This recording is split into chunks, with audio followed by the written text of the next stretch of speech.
Kəlmələrin sehrində xoş gördük sizi əziz izləyicilər. Bugün 2026-cı ilin başlanğıc nöqtəsində dayanmışıq. Yeni ilin yeni günündəyik. Yolumuzu isə bugünü ifadə edən bir sözlə açırıq. Başlanğıc. Başlanğıc sözü dilimizdə baş kökündən yaranıb.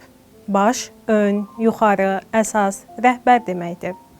Lan və ğıc şəkilçiləri isə hərəkətin başlanma nöqtəsini, prosesin ilk mərhələsini bildirir.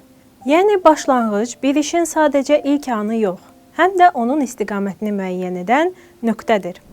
Qədim türk mətnlərində baş sözü təkcə bədən üzvü kimi deyil, zamanın, yolun və sözün əvvəli mənalarında da işlənib. Ən qədim yazılı abidələrimizdən olan Orxon Yenisey yazılarında işin başı, sözün başı kimi ifadələrə rast gəlirik. Bu da onu göstərir ki, başlanğıc anlayışı türk düşüncəsində həm fiziki, həm də mənəvi məna daşıyıb. İnsan bəzən gözündə böyütdüyü, məsuliyyət yükünün ağırlığından qorxduğu bir işə başlamaqdan qorxur.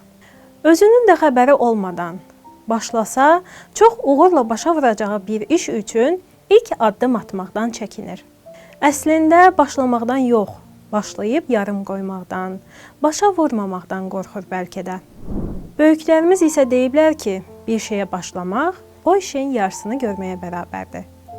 Xeyir əməl, təmiz niyyətlə görülən işlərdə isə bütün dünya sanki o işin alınması üçün əl-ələ verir. Necə deyərlər, səndən hərəkət, məndən bərəkət deyimi öz təsdiqini tapır. Yəni, başlanğıc bir nöqtədir. O nöqtədə yerində dayanıb keçən zamanı izləmək, yoxsa bir addım atıb başlamaq, seçim bizim əlimizdədir. Bəzən başlamaq bir anda verilən qərar, bəzən də illərini alan sancılı bir qərarsızlıq dövrünə çevrilir. Babalarımızın da bizə tövsiyə etdiyi kimi, yüz ölçüb, bir biçib, qərarımızı verdiyimiz anda hərəkət üçün addım atmaq, başlanğıc nöqtəsindən gələcəyə yol almaq daha məqsədə uyğundur. Unutmayaq ki, təkcə məqsədə varmaq deyil, yolda olmaq da öyrədir insanı. Əsas odur, qorxuducu olan başlanğıcda ilişib qalmayasan. Hər yeni il təqvim üzərində bir dəyişiklikdir. Amma insan üçün bu illər əslində keçmişin yorğunluğunu geridə qoymaq, sözün əvvəlini yenidən yazmaq fürsətidir. Hər yeni il bizə eyni sualı verir. Hardan başlayırsan? Özündən, yoxsa başqalarının gözləntilərindən?